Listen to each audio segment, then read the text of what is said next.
joognaa buurta caanka ah ee dalkeenu dalxiisayaashu u yimaadaan buurta daalo caanka ku ah qurux sheekooyinka badan ee na soo maray ee ka mid ah dhegdheer iyo xabaashi araweela geedka fariisan jirtay waa ka raguna dhagax bay ku tuuraan ilaa maanta oo anagu laftigeenu dhagaxa baan ku tuuraynaa habluhu ubax iyo geeday ku tuurayaan yaa waa qaadee farqiga Yeah.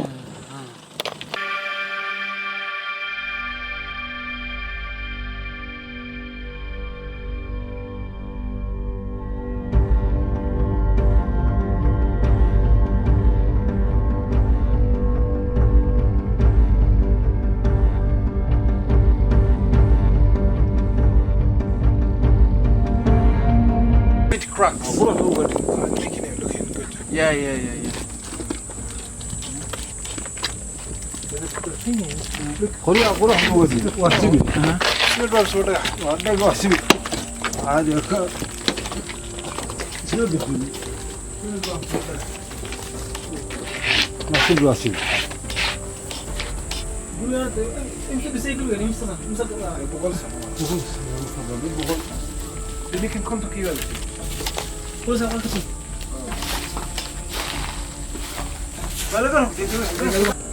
waxaynu sii wadnaa socodkii koro socodkii buurta daalo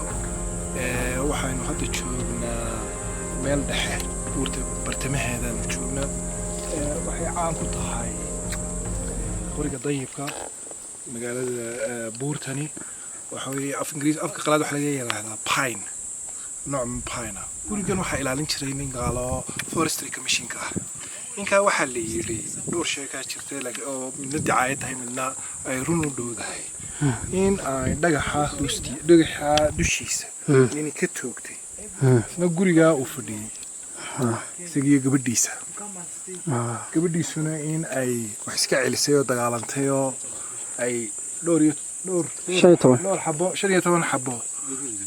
ay ku riday dadka qaarkoodna waxaa la yidhaahdaa iyagoo wada hurdaa la toogtay labada sheekada jirta qaybtani waa qaybtii kijadiisii oo banaanka ah qaybtani waa qayb hurda khaas ah suuligiina uma muuqdo meesha